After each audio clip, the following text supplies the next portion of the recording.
can start and let people settle down. Is the mic working? It's working. Yeah. Okay. All right.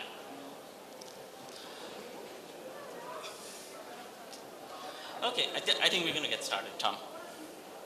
Let's get started. Excellent. Okay. All right. So thanks everybody for coming. The festival is about drawing to a close, and I think having Tom Keneally here is kind of a fitting pre-finale to the festival itself, because he is, he is a living treasure. So it's very fitting that we end with a living treasure amongst us. And it's a really great honor to have somebody like Thomas Keneally here to talk about not just the book he's most well known for, Schindler's Ark or Schindler's List, but also many of his other books. But I was just reading in the New York Times, there was a little article in the blog which said that you, I think division of Simon & Schuster in the US, Atria Books, had just announced that it was publishing your 26th and 27th novel later on this year.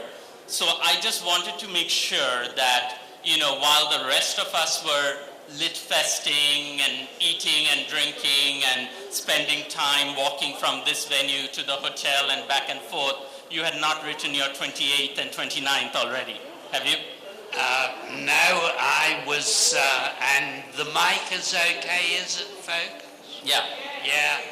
I was walking back and forth.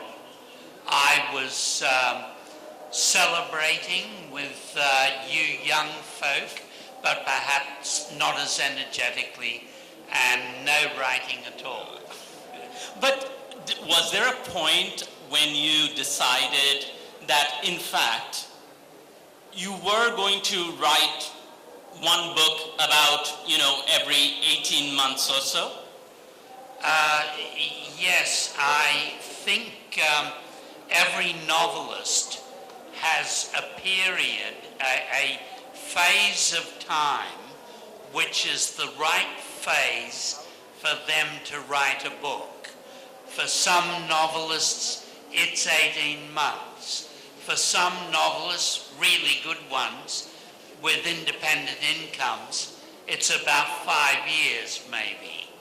And mine's about a year, I suppose.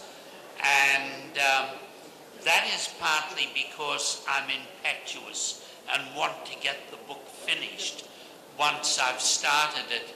It is very interesting that I had very industrious parents. They were working people. They were remarkable people. They took great pride in having a job. And I've always had an industrial attitude towards writing, in that if I don't write every day, unless I'm at the Kolkata book fair, a literary meet, I begin to feel very guilty. And so I have the Protestant work ethic without being a Protestant. Maybe it's the Bengali work ethic. Oh no, it's definitely not the Bengali work ethic. I can reassure you of that. But I mean, I think it's also interesting because I think in one of the previous sessions here, you mentioned that in Britain, if a comedian went to a crowd like this and said the words Australian literature, everybody would laugh. Yes, it's Australia used to be a bit of a cultural joke. Maybe it still is, because the other night I apologize insofar as it lies within my power to do so, for the fact that Australian racist louts had beaten up some Indian graduate students in Melbourne. I'm very sad about that because I grew up in white Australia. I've seen Australia racially transformed, and to get upset about race again at this stage of our history seems a terrible thing. But now to return to your question, which being 77 I've forgotten, what is the thread I'm trying to pick up? The fact that, Australian literature by itself was sounded like a bit of an oxymoron. How did you even see yourself as a writer there? Yes, it's like it's like an Indian kid growing up in the West Indies. It's like Naipaul. You think that you're at the end of the earth, you can read everything, and you'll never be able to compete. And so there was a time when Barry Humphries, the Australian comedian, Dame Edna Everage, would use the term Australian culture, and an entire British audience would just crack up and laugh themselves sick at the very phrase Australian culture. And so I did grow up at a time when we thought our job in life was growing fine wool, fighting in foreign wars, and beating England at cricket. And since I was a kid, our job has got more sophisticated. There's more that we make our own movies. We have. It seems that to get a movie role in Hollywood, you have to be Australian these days. Hugh Jackman. I'm told that Hugh Jackman looks a little bit more handsome than me. I can't believe it, but he could play you in your biopic. Yes, in my biopic. That'll be a very short pic. That would be a cartoon rather than a feature. And the Australian rock bands and the coming of the opera house. I remember an English woman saying to us, to my wife and I, "Why would you people want an opera house? You don't go to that sort of thing, do you?" So, yes, we've got beyond that cultural bad name we had, I think, now. I wanted to ask you actually about your first book, because I think that's like a marvelous tale, especially for those at a literary fest, for people who want to write first books, because you just sort of sat and wrote it up, and the lady down the street typed it for you, and you sent it to a publisher whose name you found by looking at another book's cover. Yes, indeed. If you want to know the name of a publisher, for example, this last book of mine, you look at the inside cover, the copyright page, and here it is. Where have they hidden it? Yes, Hodder and Stoughton, 338 Euston Road, London, NW1 3811. That's where you can send your novel tonight. And I simply, yes, I have to tell you, I don't know if there are any Catholics here, but I was raised in the Irish Catholic tradition, and I studied for the priesthood. And when I left, I was a lost soul. I'd lost my faith, but I'd also lost my mind somewhat. And what do you do when you've lost everything? Why, you write a novel. It is often true that people who have lost everything write a novel or feel they've lost everything. And so I was in my early to mid-20s. I had no future. I had no social life. Imagine going up to a bar and talking to a young woman, and she says, what do you do? And you say, "I'm a failed monk." It's not a great courtship line. So one summer holidays in Australia, I wrote a novel, finished it round about April, and it was an atmosphere in the 60s when fiction was considered superior to non-fiction, and when they were very tolerant of technical imperfections in books. And it is true, I'm not kidding, it wouldn't be published now. But because it was published, it made me think, this is what I can do. I was studying law at the time, and I've always been a bit of a constitutional lawyer. The audience probably doesn't know that I was the first chairman of the Australian Republican movement, whose aim was to alter our constitution so that the Queen of Great Britain, God bless her, no harm to her, was no longer the Queen of Australia, but so that we would have a president rather like the president in the Indian constitution. So I've always been a bit of a lawyer that way, but sadly we failed. We failed once, but we haven't fought the second round yet. And I felt, though, that the novel reconnected me to life in a way that studying law and teaching high school didn't. It gave me this weird freedom that writers have. And why I thought I had anything to tell the world, I don't know. It's funny, every young writer's work begins with an act of arrogance. And the act of arrogance is to believe that you've got something to tell people.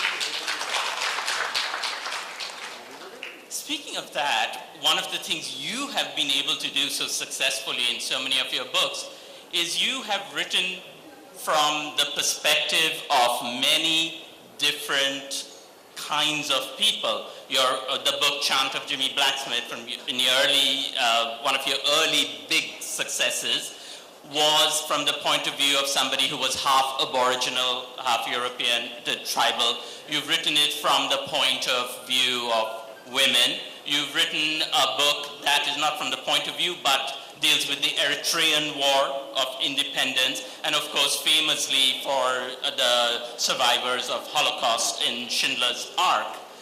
And at this time, when there is so much nervousness about who gets to speak for whom, how did you navigate those kinds of tensions?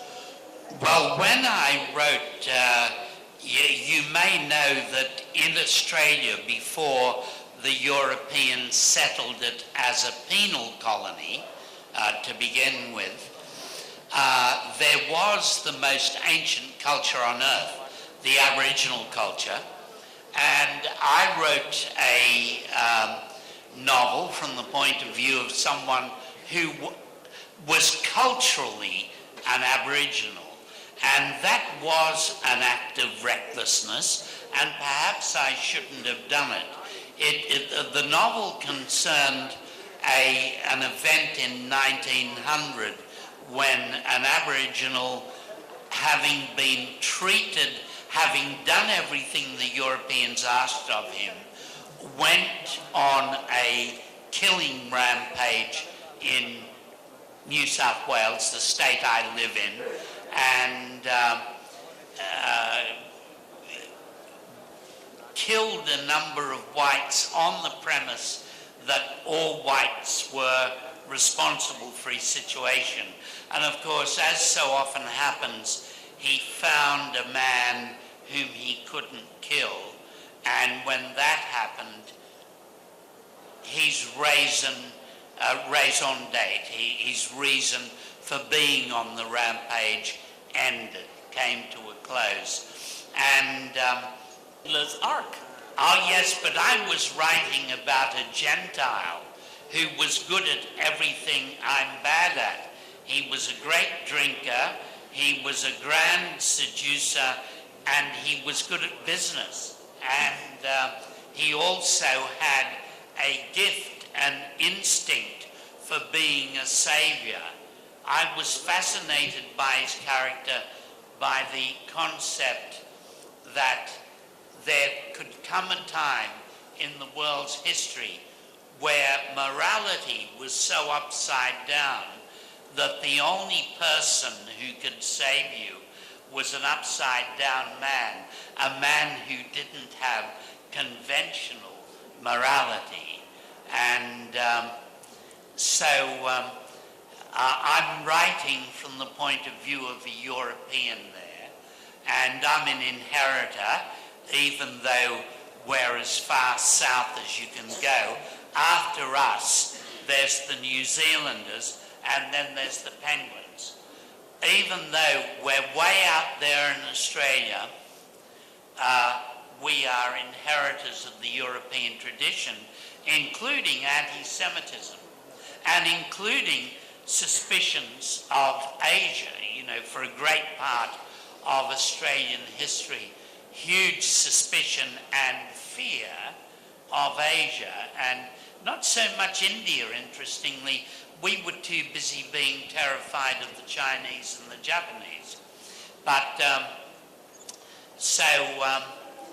in any case, I felt I could almost get away with writing from the point of view, more or less from the point of view of a European. As for the Jewish people, my friend Leopold Pfefferberg, with whom I traveled, he spoke for them and he persuaded them to speak to me. And nobody said, why should I share my story with you? That's exactly right. They asked that less precisely because there was a prisoner traveling with me, a former concentration camp prisoner, and he was a very persuasive fellow. He could say things that I would never say. When he said, I remember one night, he said, we're in Long Island one more night, and Thomas could interview you tomorrow night. And the survivors said, oh, we have a dinner tomorrow night. And Leopold Pfefferberg, the survivor, said, so Schindler saves your life and you don't care enough to cancel a lousy dinner engagement? And so I had him as my proxy with those other people. So now if I'm writing about another race, I write from a Caucasian point of view, trying to interpret the other cultures, rather than from inside those cultures. Yeah. But to go back to Schindler's Ark, so you're traveling with Mr. Pfefferberg, and he's sort of your brother adventurer on this project, which is, you've described him as well. But not just in Schindler's, but when somebody comes to you and they are entrusting you with a story that they've carried, that they feel is really important to share with the world, you know, it's like their family heirloom, as it were. Does it place you in a kind of awkward situation because you want the story, but as you've said, you're interested in the gray areas. You're interested not in Schindler the saint, but in Schindler the flawed man, which the people carrying the story might be kind of more interested in getting the story of Schindler the saint out there. And indeed, you're dealing with flawed prisoners too, because just because you're a victim doesn't mean you're a saint.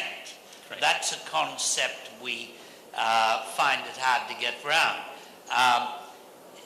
Yes, for example, if I hold up this last book of mine, I'm not holding it up for sinister commercial reasons, it is It concerns young women, because since the 60s I've been writing a lot from the point of view of women and have got away with it, have not been have not been criticized for being egregiously wrong about the woman's worldview. That is based on a number of memoirs of young women who went from remote Australia for the First War. They encountered both the glories of the pyramids and the glories of Rouen Cathedral and of Paris, and they encountered they encountered the damage, the ruined flesh of 17-year-olds to 25-year-olds that came out of the trenches. And this book is based on a number of journals by such young women. But I didn't feel bound to go round and ask their descendants for permission. I did what novelists normally do. I made another kind of reality out of what they had written. But in the case of Schindler, the reason it is fiction or a documentary novel is I didn't want to write a biography. I wanted to depend very much on the living word. I wanted to write it like Truman Capote's In Cold Blood, or like Tom Wolfe's The Right Stuff, which were two books I admired, and which had a lot of narrative richness to them, but purported to be based on the facts. And so when I interviewed prisoners, they were worried about two things. That fellow prisoners would say, there was never a German like that, I never met a German like that. But more seriously, they were worried about Holocaust deniers, and they're also worried about whether I'd get things right. So I had to write it like that. It had to be a documentary novel. It had to be a document that when I'd finished it, I sent either the whole of it or part of it to former prisoners and other people to read. I actually sent a copy to Emily Schindler too. Oscar's widow. Oscar's widow. And Oscar's widow was a woman that Oscar had scandalously abandoned in Argentina. And she would later say things like that Spielberg never consulted her and Spielberg never gave her assent. And all that I know to be untrue, but you can understand where it's coming from in her case. But I sent a copy to her. There were a number of survivors who wanted to see the chapter about them, and I sent it to them, and so it went on. Itzhak Stern's widow wanted to see it. Poldek wanted to read the lot, of course.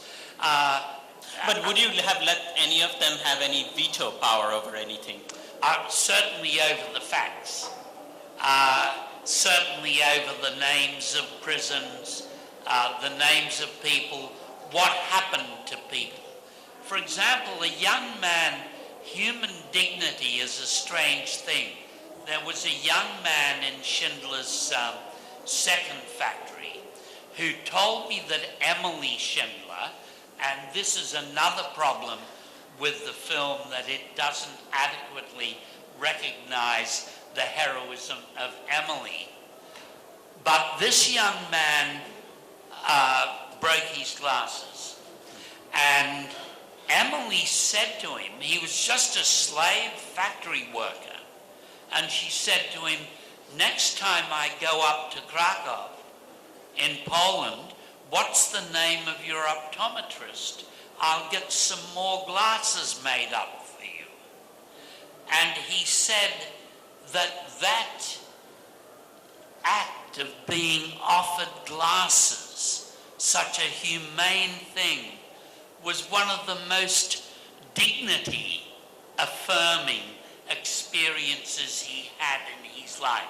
He was supposed to be a subhuman by law, and here was one of the masters, or in her case, the mistresses of the world, saying, I'll get you a pair of glasses. But I had to make sure that it was the right bloke whom I said that had been done for, and I had to make sure that he approved of the way it was written. Thomas Keneally, where so many of your books deal with war, different kinds of war, World War I, World War II, the Eritrean War, the American Civil War, and I know you said you were studying to be a priest for a while, 6 years almost? Yes. Did your stint at the seminary affect how you look at war? Well, it certainly did. It gave me a great interest in the great dinosaurs of good and evil that fight across this earth. That was its major contribution. I didn't like the institution.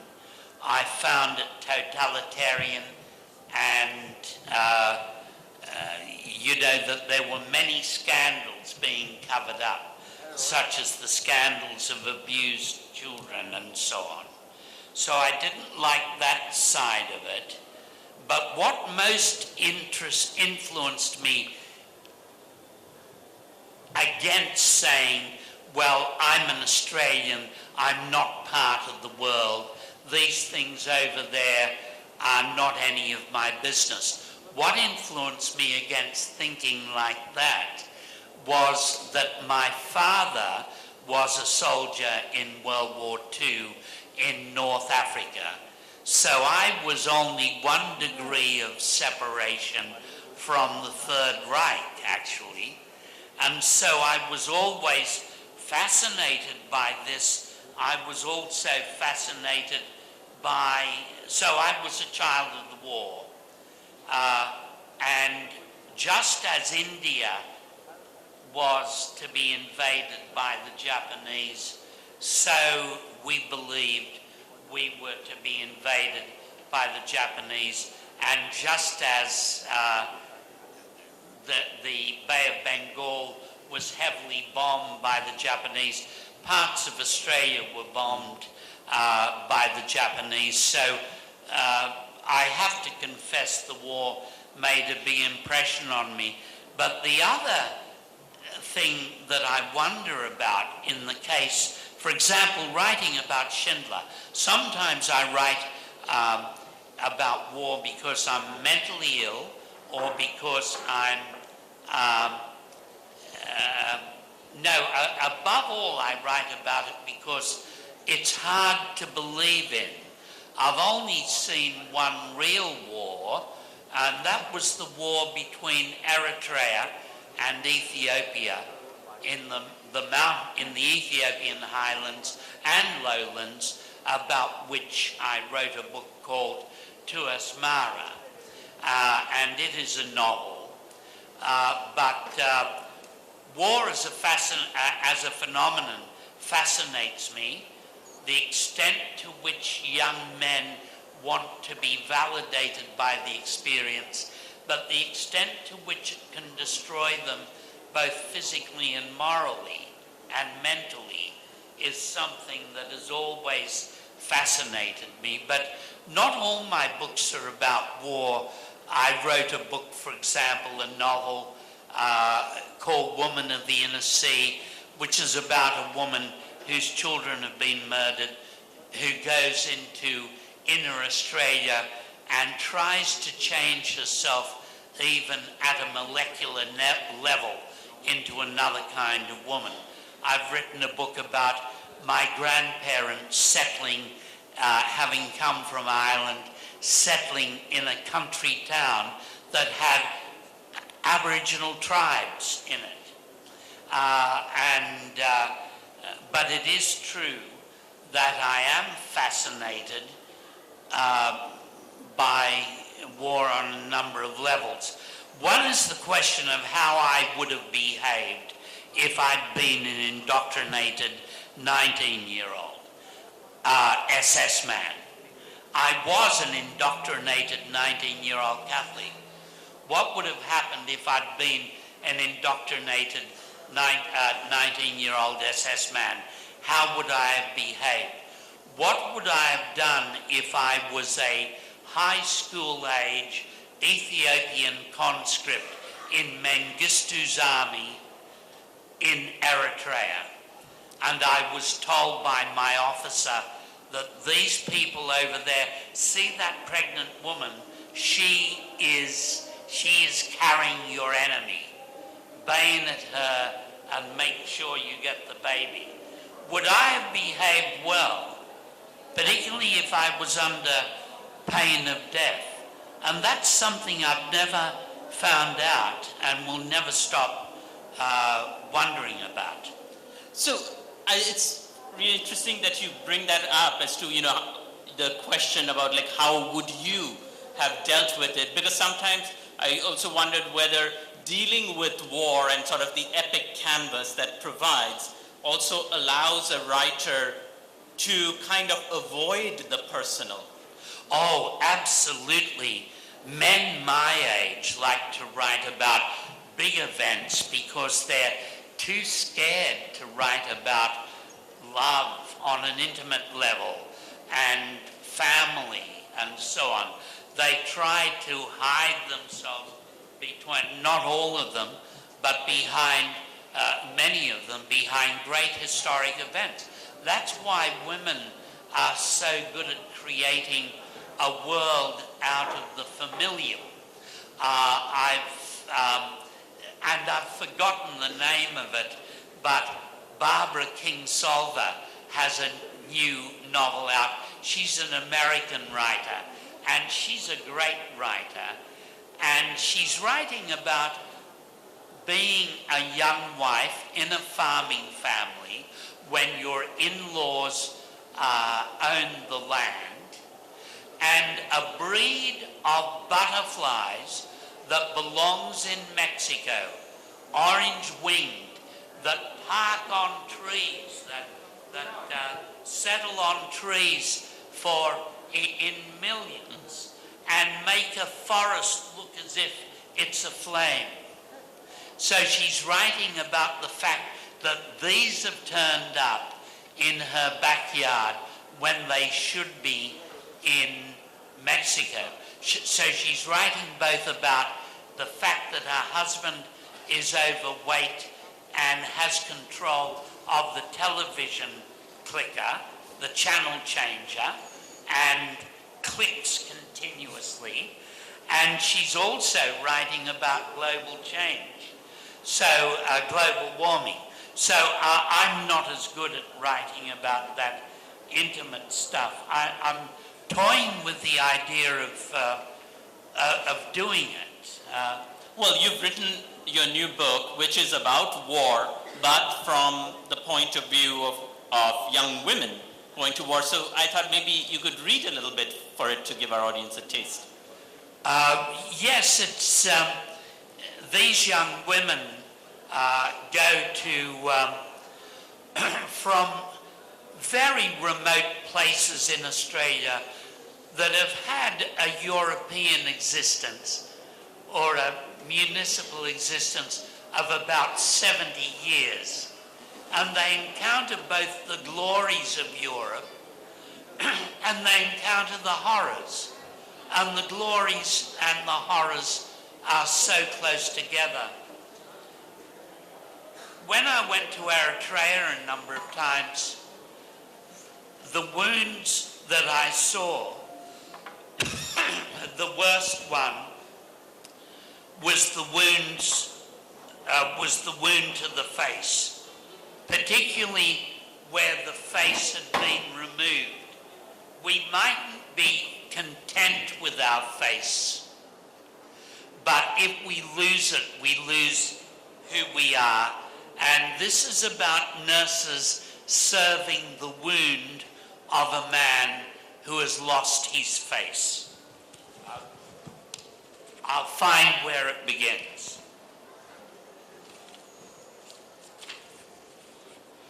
This young man, whose face was staked from his upper right eye socket to the corner of his lower mouth, uttered one day, after his wound had been dressed, an incoherent sound.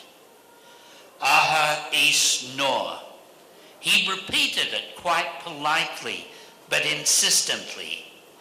They eventually realized, the two young nurses, they eventually realized he wanted a pad of paper, and it was all at once so obvious that he should have been given one and a pencil earlier. It was as if his lack of a face had somehow prejudiced everyone into thinking that he couldn't write. Honora fetched a pencil and a notebook with Australian Comforts Fund written on its cover.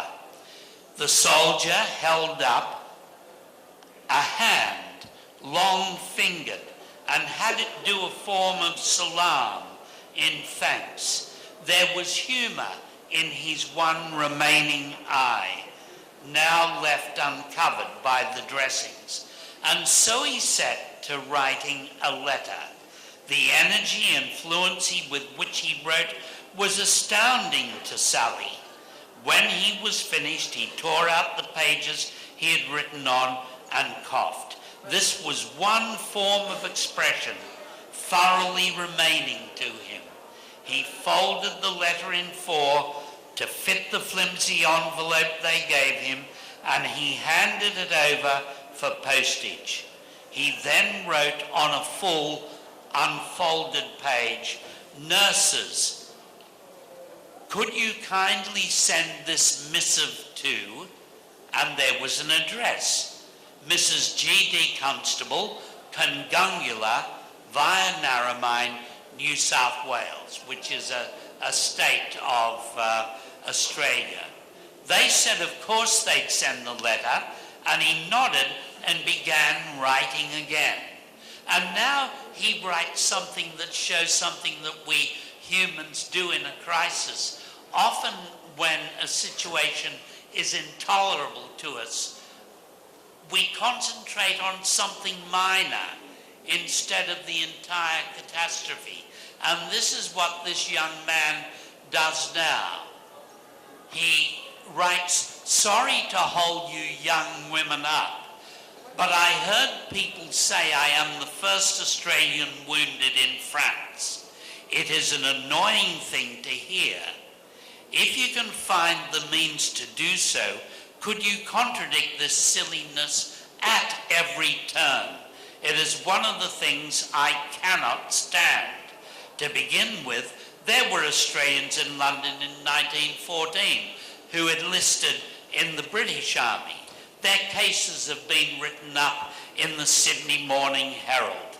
Some of them must have been wounded before now. Could you please tell people as kindly as you choose to cut out the rubbish? Yours, Alex Constable." This young man without a face, like so many young Africans without faces that I've seen in the past, he runs through the novel as his face is slowly reconstructed throughout the length of the war. And his wound is eloquent of the unimagined damage that can happen to people in war. What was it like, though, for you to actually see these people without faces, as opposed to just sort of having written about war for so long based on memoirs, interviews? Yes, when I first saw a wound like that in 1987, and it wasn't one, it was a whole collection of people on stretchers in the Ethiopian highlands, laid out in front of a maxillofacial surgery ward dug into the side of a mountain by the Eritreans. Maxillofacial surgery is needed far more in war than we imagine. And it is, even when you finish, the tragedy is, you have something that resembles a face, but you don't have a face and you don't have who you are. So one of the biggest things that happen to young men like that is that they sometimes suicided on the way home. This must have happened to so many Indians in World War II also, because in World War I, because there must have been so many Indians who were gassed, and it doesn't bear thinking, who were gassed, defaced, wounded in various parts of the body, suffering amputations, and it doesn't bear thinking of how poorly they were treated by the authorities, because the Australians were certainly not well treated by our repatriation board. So we always send the young men off with promises that their sacrifice will be remembered eternally. But if they survive and they're damaged, it's not always the truth. Let's open this up and see if we can get in a couple of questions from the audience. So if you can put your hands up and we'll try and get a mic to you. Any questions, or are you dumbfounded by war stories? Well, sorry, was there somebody who had a question? Okay, I was going to ask you to move to, in the little time that we have left, just to move to a somewhat cheerier subject, which is the fact that I think that many people in the audience don't know, is that you've also acted in films, including being a fire and brimstone spewing preacher, which seems a little far from your normal character. What was that like for you to act? Yes, before a considerable period before I was involved passingly with the Spielberg circus, and it was quite a circus. Spielberg is a very good filmmaker. I worked with an Australian filmmaker in the 70s when a number of great directors were emerging. Peter Weir, for example, who made The Truman Show. Bruce Beresford. Gillian Armstrong, who made The Piano. And Fred Skepsey, who wanted to make a film, my film, The Chant of Jimmy Blacksmith, about the Aboriginal murderer. Fred had very little money. The distributors, I suppose, the Indian film industry seems so healthy, but in a lot of the English-speaking world, American distributors own the cinemas, the distribution. So even if you made a good movie, your biggest problem was to persuade the American-owned distributors to put it on the screen. But in the 1970s, a number of superb Australian directors emerged, and one of them was a man called Fred Skepsey, a very wild Australian from Melbourne, but a highly intelligent director. And his first movie was Devil's Playground. Yeah, The Devil's Playground. It was a movie about a school. And I had to come in as a monk, falling back on my old existence and telling these boys with a very genial smile on my face that they were going to be in hell forever if they mortal sin. And that role was great fun because, I mean, I looked a bit like Friar Tuck, and here I was bringing down hell upon the heads of poor adolescents. And then Fred Skepsey made The Chant of Jimmy Blacksmith, in which I played a cook. And recently a man got me to play a gatekeeper in a movie. So you're moving up in the world, or? I'm moving. The lines are getting shorter and less Shakespearean as I get older. Did you want to play a role in Schindler? Yes, I wanted to play Rabbi Levertov, the man who makes the hinges, and who was then shot, and the pistol misfired. This is the truth. The pistol misfired twice because he hadn't made a hinge fast enough. And he survived the war and was run over by a bus, that Rabbi Levertov. But I wanted to play him, but Spielberg laughed at that. And I also suggested to him, look, Jurassic Park, you've got this nice fella Attenborough who is supposed to have created all these dinosaurs. So he's really an evil genius. Why don't you, in Jurassic Park 2, have two brothers, Attenborough, who is the nice brother, and myself as the evil brother, who is really responsible for this dinosaur, this reptile infestation. And he didn't go for that either. I think that's criminal, since it's your book that won him his Oscar for Best Director finally. And you should be a little more grateful. Absolutely, and not only that, Leopold Pfefferberg.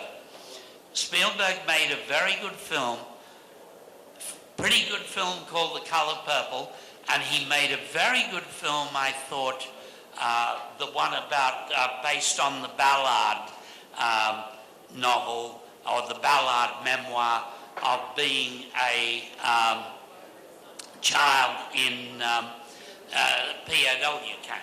And some kind member of the audience is going to remind me. Empires of the Sun. Empire of the Sun, yes. But that movie was so criticized that it convinced him that he'd never be taken seriously. He'd spent a lot of time making it, a lot of love, and he thought, I'll never be taken seriously for that sort of thing. I'll only be taken seriously for E.T. and Gremlins and so on. So Poldak Pfefferberg, the fellow who introduced me to the story, used to call him up. And he called me in Sydney one night. He said, I've just been on the phone to Stephen. This is the former prisoner said this. The former prisoner knew Stephen's mother, and if you know someone's mother, you've got them by the throat. And so he said, I've just been saying to Stephen that you won't win an Academy Award for little furry animals. Enough with the little furry animals. You'll only win an Academy Award for a great story of humanity, human being to human being. So on the night Spielberg won his first Oscar for that film, Poldak grabbed it from his hand and said, what did I tell you? What did I tell you? And so, yes, look, the films are a great thing to visit. As my fellow panelist, Mrs. Warren, would have told us the other night, the author of Slumdog Millionaire or Q&A. But the novel, there's nothing like the novel. There is so much elbow room in it. It is so luxurious. The problem is not enough people buy it, but that's a small problem compared to the joys of creating it, and visiting the movies once or twice in your life is okay, but I wouldn't like to live there. And what more wonderful note about with this tribute to the novel can we have to end this session with Thomas Keneally, Australia's living treasure. I don't know, what do you get for being Australia's living treasure? Do you get a shorter line at the airport or anything? No.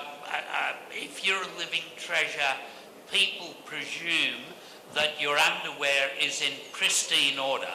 Okay. On that note, thank you very much to Thomas Keneally for spending the time with us.